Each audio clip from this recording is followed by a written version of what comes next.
Hello students, हम फिर से हाजिर हैं विविध प्रश्नमाला 9 के कुछ और बचे उदाहरणों को लेकर। इसमें 4 उदाहरण पर पढ़ चुके हैं। ये 15वां उदाहरण देखें कि एक रेखा इस प्रकार है कि इसका रेखाओं 5x माइनस वाई प्लस 4 बराबर 0 और 3x प्लस 4y माइनस 4 बराबर 0 के बीच का रेखाखंड बिंदु 1,5 पर समद्विभाजित करता है।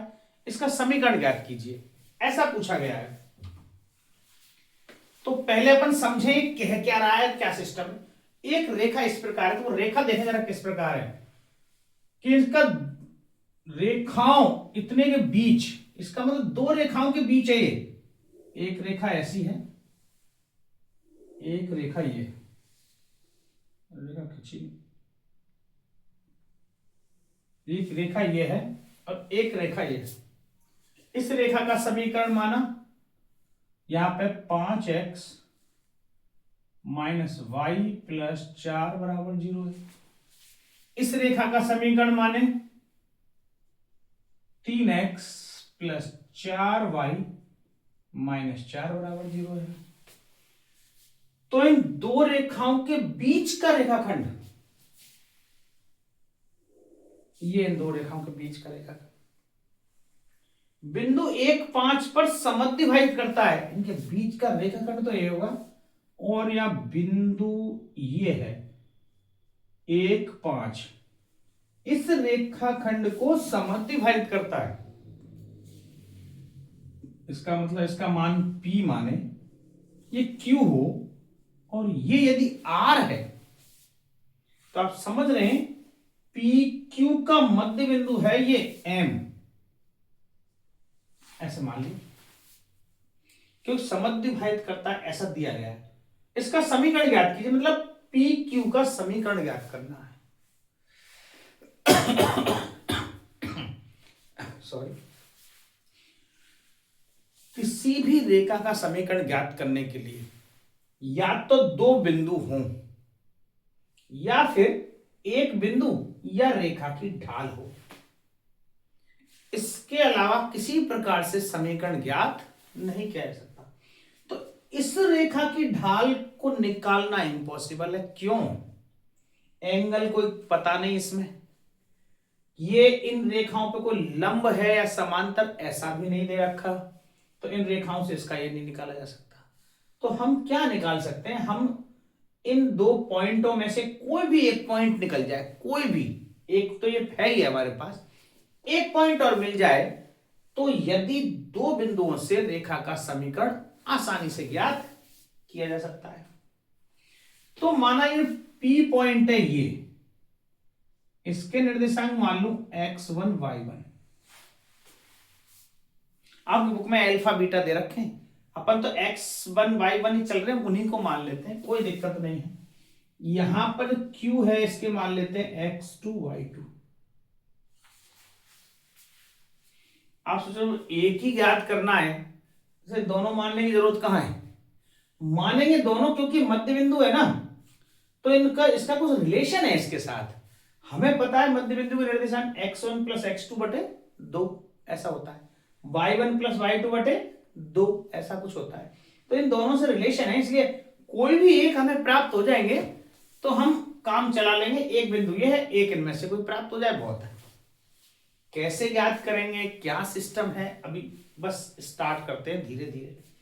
तो यह चित्र हमने बनाया है, बस ये आपके समझ में आ जाना चाहिए कि 2 रेखाओं के बीच रेखाखंड, यहां पर 1,5 जो बिंदु है ये समद्विभाजित कर रहा है इस रेखा, ये दे रखा है। तो इसका समीकरण ज्ञात करना है, क्योंकि इन 2 का समीकरण है हमारे पास। तो देखें, समद्विभाजित करता है तो चित्रानुसार हम यहां लिखेंगे ऐसे, हमने चित्र में एक सारा कुछ बना रखा है।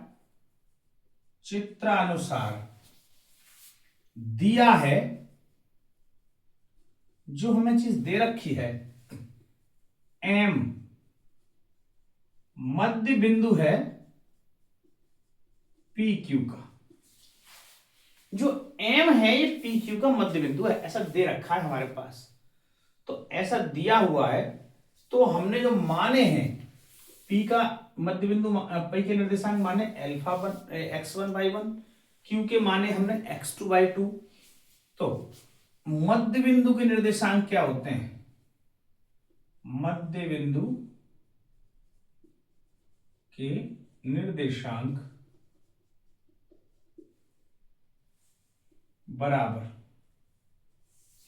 हम जानते हैं x1 प्लस x2/2 और y1 प्लस y2/2, जो कि ये जो निर्देशांक है 1 और 5 के बराबर है।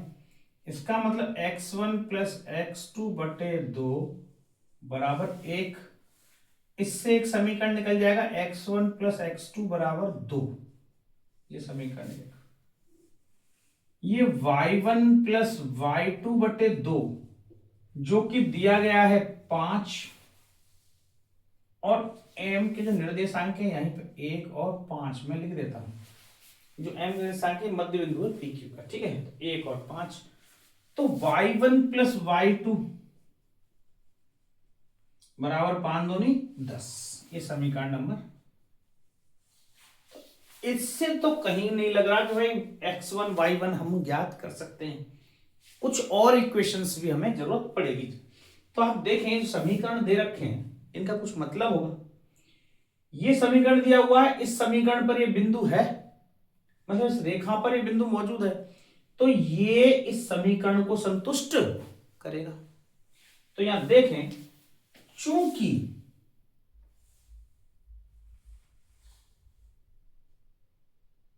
आर पी रेखा पर बिंदु P विद्यमान है,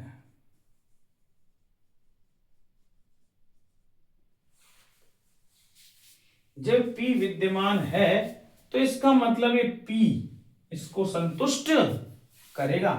तो यहां पे क्या लिख सकते हैं, इसलिए 5x की जगह x1 माइनस y की जगह y1 प्लस 4 बराबर 0। ये x1 y1 यहां से कुछ आ रहे हैं, इनमें से किसी भी एक का हम उठा के यहां पे लगा देते हैं। जैसे 5x1 प्लस 4 बराबर y1, तो ये समीकरण नंबर 3 बन गया एक तरह से। इस y1 को इधर ले गया, ये 5x1 प्लस 4 था, y1 को इधर ले गया, तो y1 की वैल्यू आ गई मेरे पास निकल के। तो y1 की वैल्यू आ गई, ऐसे y2 की भी निकल सकती है ना। इसको देखो एक बार, जैसे रेखा पर ये विद्यमान है, इसी प्रकार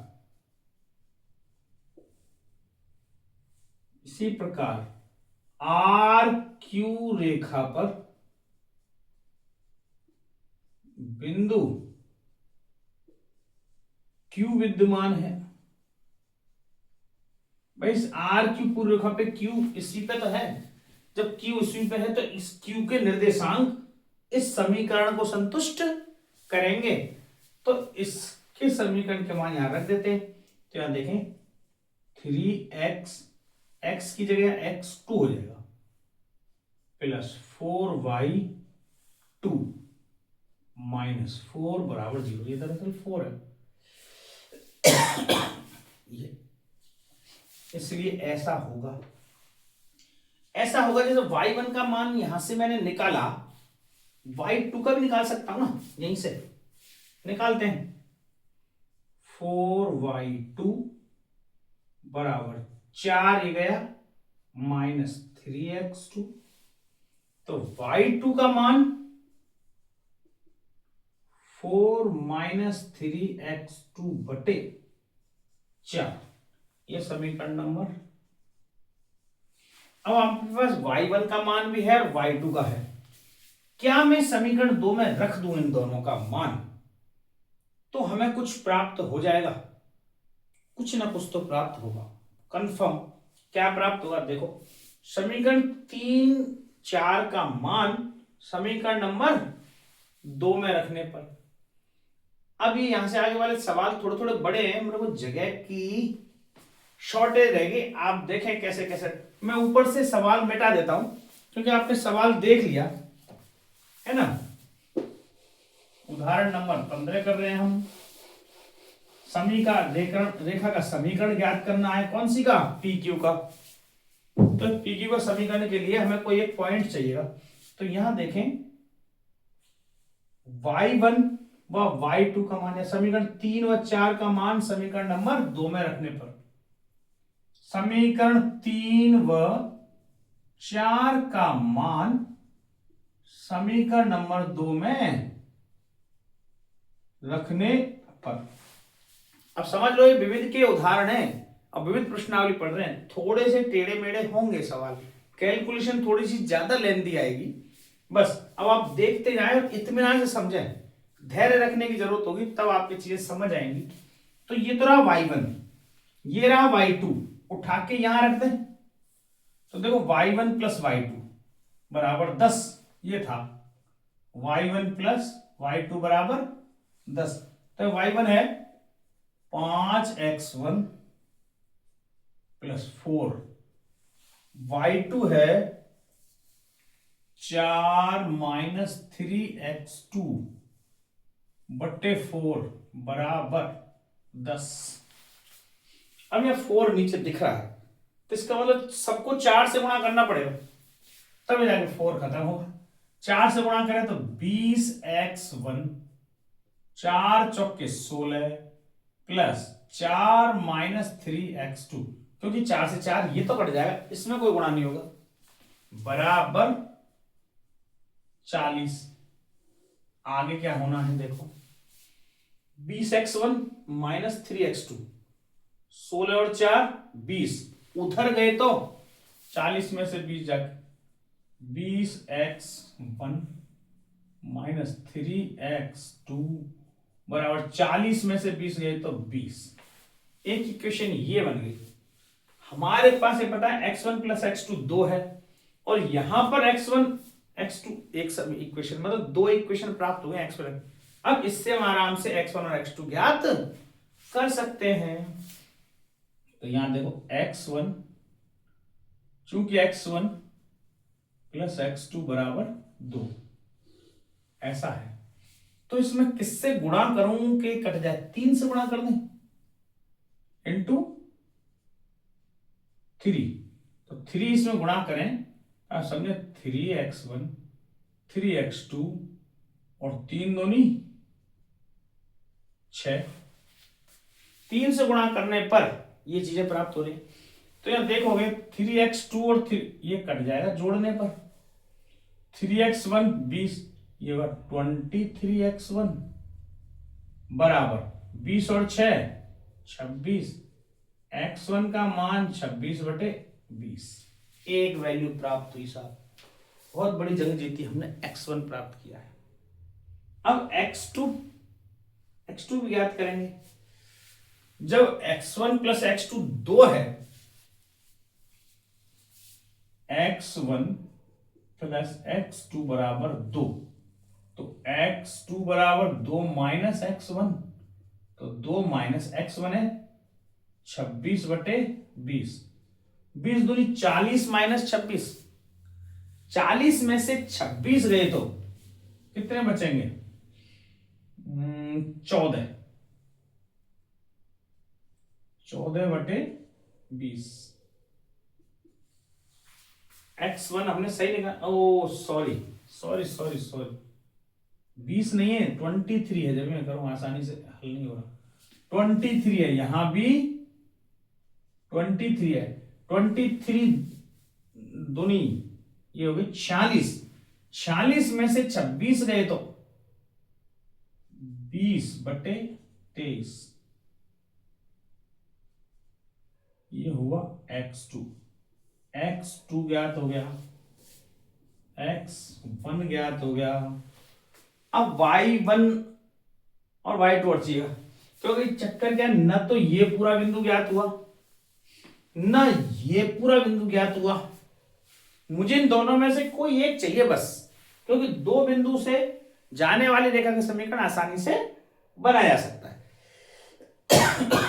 अब फिर से y1 या y2 में से और प्राप्त करें, कोई भी एक बिंदु प्राप्त कर ले, y1 ही मिल जाए चाहे भले चाहे कुछ भी मिले। वो कैसे मिलेगा ये देखो, y1 कैसे मिलेगा। हमने यहां देखा है यदि x1 को उधर ले जाए, y1 यहां से मिल जाएगा और y2 यहां से मिल जाएगा, इन्हीं से मिलेगा गड़बड़ सारा। अब देखो बड़ी ही टिपिकल कैलकुलेशन होने जा रही है। ये x1 x2 जैसे प्राप्त किए सेम y1 y2 और भी हमें ऐसे की वैसे प्राप्त करने हैं। वो कहां से मिलेंगे जरा यहां से देखो, जैसे मैंने y1 बना दिया था, ये क्या जरूरी है मैं y1 बराबर बनाऊं? x1 बराबर बनाता तो यहां देखते 5x1 4 माइनस का y1 प्लस का y1 माइनस 4 आता और x1 की वैल्यू आती y1 माइनस 4 बटे 5। थोड़ा बड़ा करके लिखूं, x1 यहां से आता y1 माइनस 4 बटे 5। यहां से हमने x1 का मान निकाल लिया, ठीक है, x1 का मान निकाल लिया ये। अब x2 का मान और निकालें यहां से। x2 का मान कैसे निकलेगा जरा ये देखो, ये 3x2 है, ये 4y2 माइनस 4 है, 4 इधर जाएगा, 4 माइनस 4y2 इसी में से निकलेगा। जरा इस समीकरण को मैं यहां ले रहा हूं, समझो इस समीकरण को ही, तो यहां क्या आएगा आप देखना 3x2। हम ये दोनों ही मान निकाल लेंगे, जैसे मैंने यहां निकाला है y1 का, ऐसे ही x1 का भी यही निकाल लेंगे हैं। अपन ने एक ही निकाल के रह गए, दोनों ही निकालने थे दरअसल।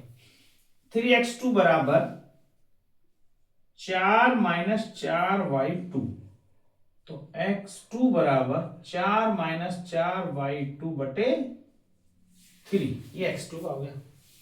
तो ये x1 x2 उठा के अब यहां पे रख देंगे, तो इससे मुझे y की वैल्यू प्राप्त हो जाएगी। कैसे होगी जरा देखें, ये दो मान तो निकाल लिए मैंने, x1 26 बटे 23, तो क्या इस x1 की जगह लिख सकता हूं ना 26 बटे 23, इस x2 की जगह लिख सकता हूं 20 बटे 23। अब मुझे y2 का मान चाहिए, यहां y1 का मान चाहिए, देखो वो निकाल लें और बाकी सारा कुछ मिटा रहा हूं। आप आराम से रिमाइंड कर करके इसको देख लेना, यदि कहीं भी चीज ऐसी लगे समझ में ना, x1 x ये वाल मैंने छोड़ दिए हैं क्योंकि अब ये कैलकुलेशन ही है, इतनी लेंथी है इसमें, तो इसका मेरे पास कोई इलाज नहीं है कुछ, किसको शॉर्ट बनाया जा सके।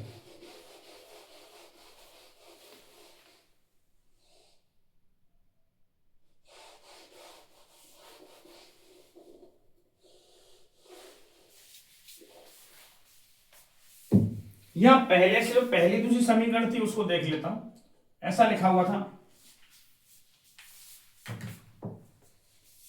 ऐसा समीकरण लिखा हुआ था, एक तो x1 प्लस x2 बराबर 2, ये समीकरण नंबर 1 बनाई थी अपन ने। एक दूसरा समीकरण था y1 प्लस y2 बराबर 10, ये दूसरा समीकरण था।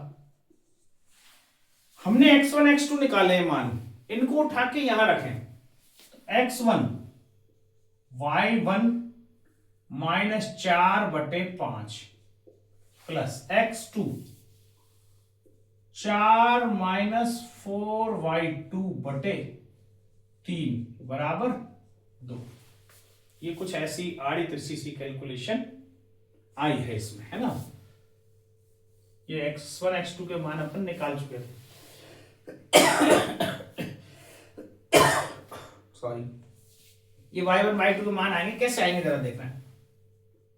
इसमें भी कैलकुलेशन अजीब सी है, आपको लगेगा 5 3 2 क्या करना, सीधा तरीका इस टाइप को 5 और 3 एलसीएम 15, 15 से पूरे को गुणा कर दें इंटू 15। तो 15 से गुणा करेंगे तो 5 तिया 15, 3, इसका 3 का गुणा करना है ऊपर ऊपर। तो 3y1 माइनस 3 चौके 12 प्लस, अब 3 से 15 को काटेंगे, 3 पंजे 15, 5 का गुणा इधर करेंगे, 5 चौके 20 माइनस 5 चौके 20y2 बराबर 15 दूनी 30। जो ये बटे वाला फंडा था सब खत्म हो गया। तो अब यहां देखें 3y1 माइनस 20y2, 12, 20 में से 12 गए तो 8, प्लस के 8 बचे, इधर जाएंगे तो 30 में से 8 भी कम हो जाएंगे 22। एक इक्वेशन तो ये आ गई मेरी, 3y1 माइनस 20y2 बराबर 22। एक इक्वेशन ये पड़ी y1 प्लस y2 10, इसका फायदा उठाओ, y1 प्लस y2 बराबर 10। मुझे पता है विलोपन, मैं यहां विलोपन विधि काम में ले रहा हूं, अब तक मैं बजरून भी ले रहा था, विलोपन भी यूज ले रहा हूं, संग संग जैसा आपको उचित लगे उस हिसाब से कर सकते हैं। विलोपन काम में लेके आसानी से कट रहा है, 20 से गुणा हो जाएगा ही, तो 20 से गुणा करूं तो 20 का या 20y और ये 20 गुणा 10, ये 200 हो जाएगा। समझ में बात आ रही? तो आप देखो 20/2 से 20/2 कट जाएगा जोड़ने पर, क्योंकि दोनों के विपरीत चिन्ह है। 20y1 और 3y1 ये हो जाएंगे 23y1 बराबर 200, ये 22 ये हो गए 222। y1 का मान आ जाएगा 222/23। अजीब से ही आ रहे, मतलब कुल मिला के बहुत ज्यादा अजीब सा, 222 अब चाहो तो आप y2 निकालो, नहीं तो मेरे हिसाब से नहीं भी निकालो तो काम चल जाएगा, ऐसा कोई दिक्कत नहीं है। क्यों? मैंने तो बोला था एक ही चाहिए, हमें एक कोई निर्देशांक चाहिए, एक निर्देशांक से आसानी से निकाल लेंगे। पर अब यहां तक मुहाने पे आ गए, इसको छोड़ दे, इसको भी निकाल लेते हैं, है ना। तो जो y1 इतना है, हमें पता है y1 प्लस y2 10 है, तो y2 का मान क्या होगा 10 माइनस y1, अर्थात 10 माइनस 222/23। तो 23 गुणा 10 करेंगे 230, 230 में से 222 गए तो 8 बचेंगे ओनली, ये 8/23, ये क्या हुआ y2। तो y2 का मान आ गया 8/23, ये y2 भी आ गया, ये y2 हुआ, ये y1 हुआ, ये x1 हुआ और ये x2 हुआ। अब हमारे पास p के निर्देशांक भी हैं, q के निर्देशांक भी हैं और इसका मध्य बिंदु भी दे रखा है। अब कैसे भी जचे जैसे, चाहे तो pq के निर्देशांकों से ज्ञात कर लो, चाहे इन दोनों से ज्ञात कर लो, चाहे इन दोनों से ज्ञात करो, रेखा का समीकरण वही बनेगा हर स्थिति में। तो आपको कैसे चूज करना है, क्या करना है, जो निर्देशांक सरल है, इसमें 222/23, 26/8, यहाँ 8/23 है और 20/23 है, ये थोड़े से शॉर्ट है पर ये, तो हम यहाँ m और q के निर्देशांक ले रहे हैं और इसी से PQ रेखा का समीकरण बनाएंगे। तो देखें m बराबर 15, q बराबर 20/23, 8/23, इनका उपयोग करते हुए तो PQ रेखा का समीकरण, PQ रेखा का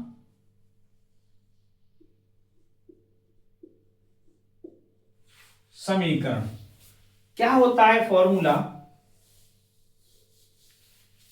y माइनस y1, तो y1 तो 5 है, ये तो बन गए x1 y1, वो वाले x1 y1 नहीं है, यहां फॉर्मूले के हिसाब से, इसलिए मैं लिख ही नहीं रहा, आप कंफ्यूज होंगे।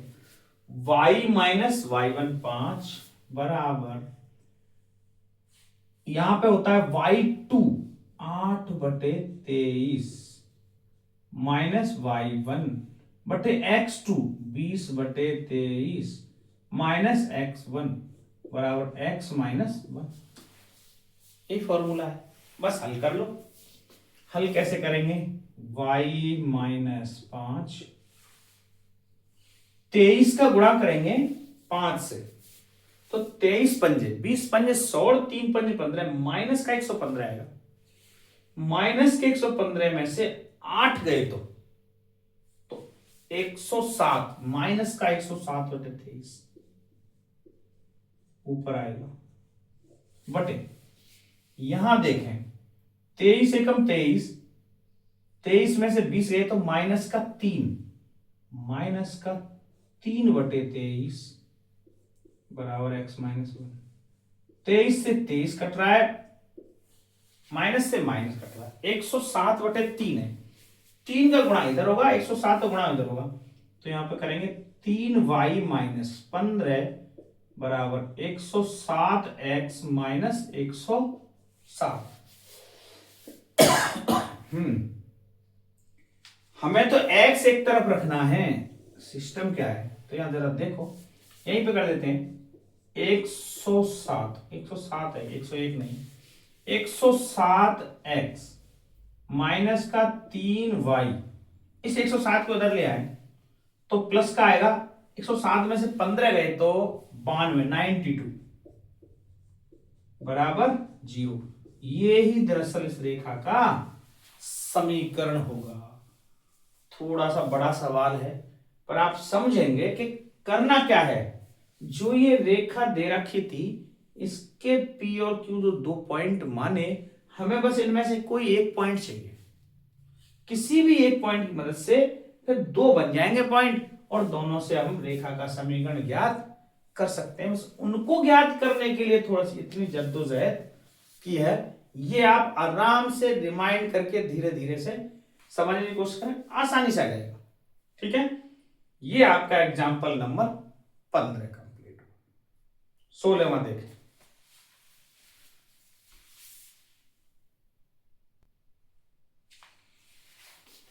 ये आपके विविध उदाहरणों में लास्ट उदाहरण एनसीईआरटी बुक। मैं जो आपको पढ़ा रहा हूं, मैं आपको फिर से बता दूं एक बार, मैं एनसीईआरटी बुक का सिलेबस पूरा करा रहा हूं।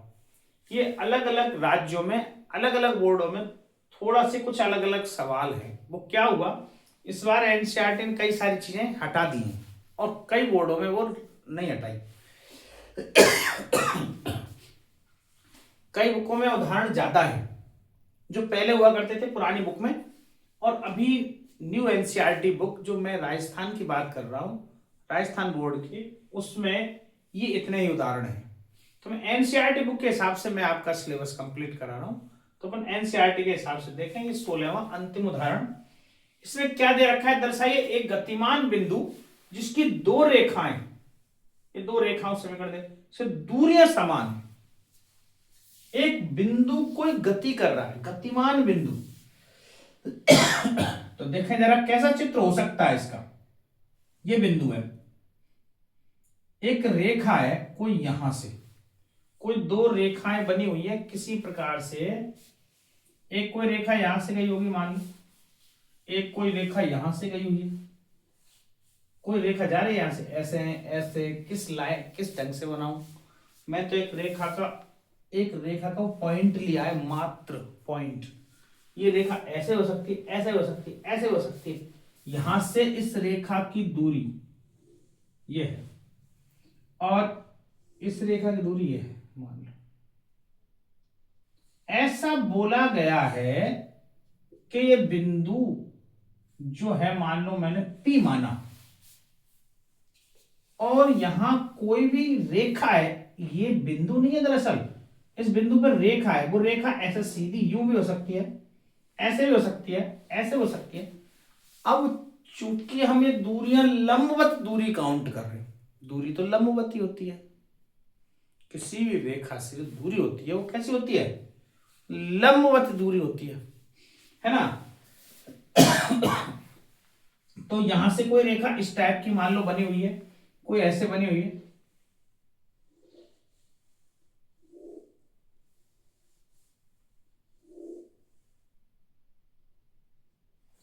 इनसे लंबवत दूरियां p है, ऐसा बोला गया।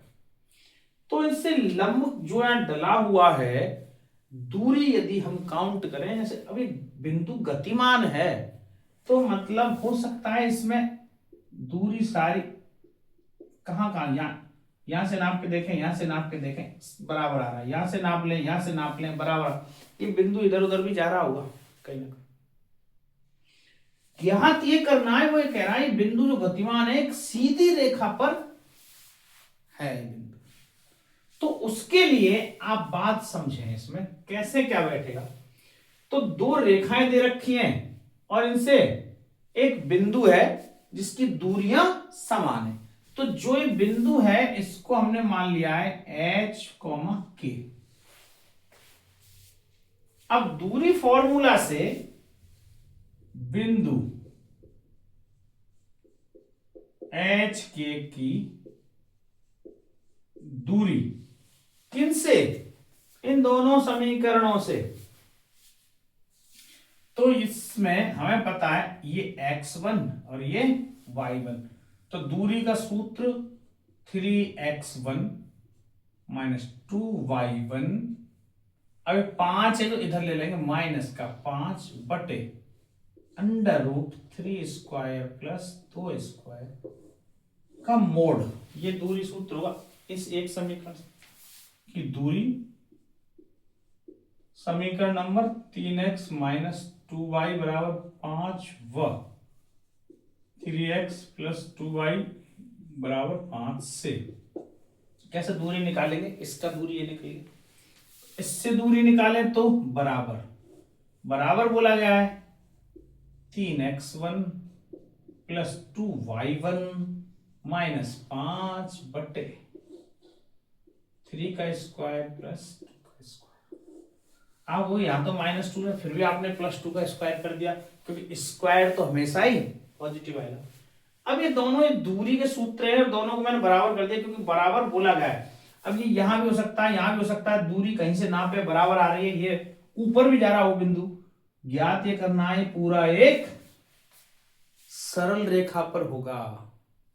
तो सरल रेखा पे हम तब ज्ञात सकें, इससे बनती हुई सरल रेखा होगी, ये कैसे पता चलेगा। पहले हम इस h और k का मान ज्ञात करने की कोशिश करें। तो देखें मान कैसे ज्ञात करेंगे।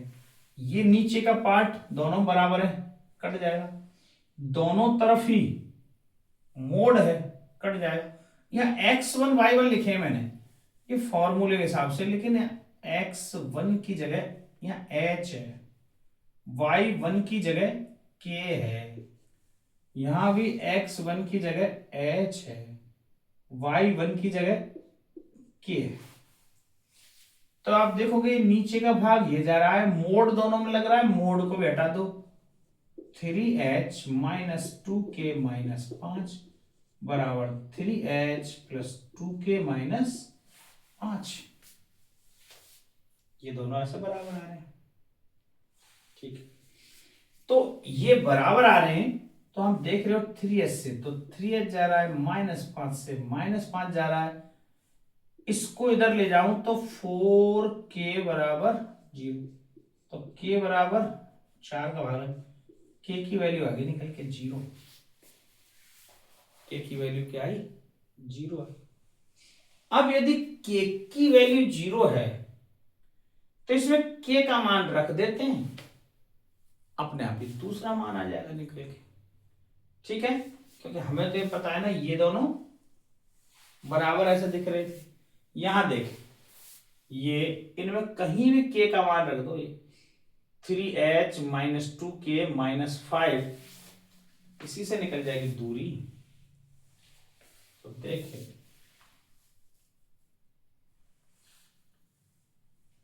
इस समीकरण में रखें 3h माइनस 2k माइनस 5 बराबर 0, k 0 हो गया, तो 3h बराबर 5, h बराबर 5 बटे h का मान भी आ गया और k का मान भी आ गया। अब ये एच और के का मान जो है दरअसल इस बिंदु के हैं, और ये दोनों रेखाओं से दूरी बता रहा है।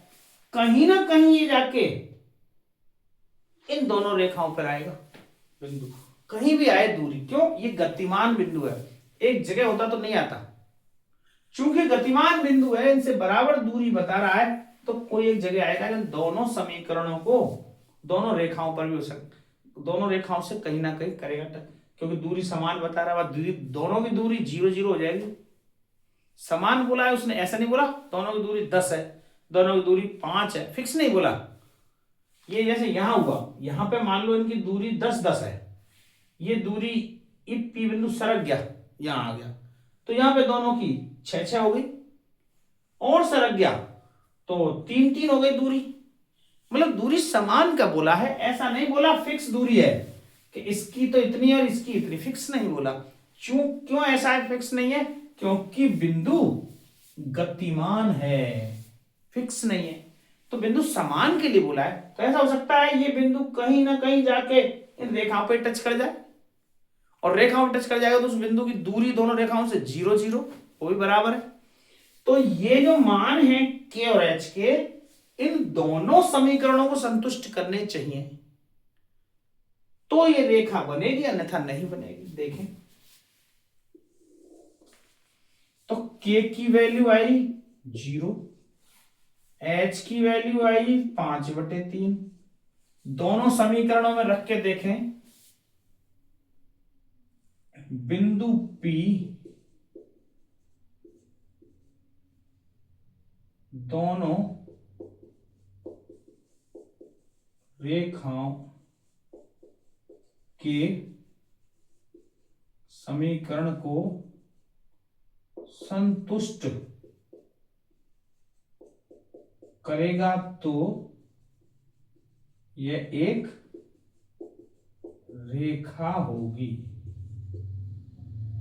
ऐसा हमें प्रूव करना है, एक रेखा प्रूव करना है। इसको रेखा के लिए एक सीधी लाइन जा रही है, कहीं ना आके रेखा हो पा जाएगी।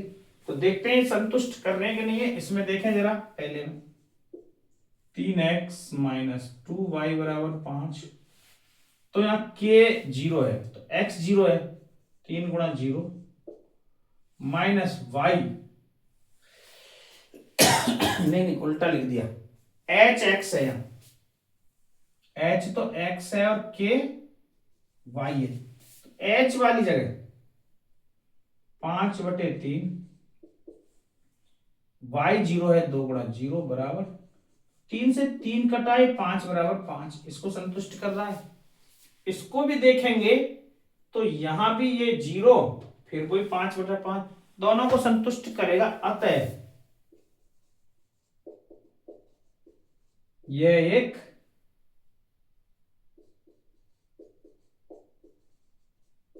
रेखा होगी। क्या होगी रेखा? क्या कोई बिंदु रेखा हो सकती है? नहीं, बिंदु का पथ, जहां जहां ये जा रहा है उसका ये रास्ता, उसका ये पथ एक रेखा होगी। बात समझ में आया? ये ही चीज सिद्ध करवा रहा था वो, कि इनकी दूरियां समान है, का पथ एक रेखा है।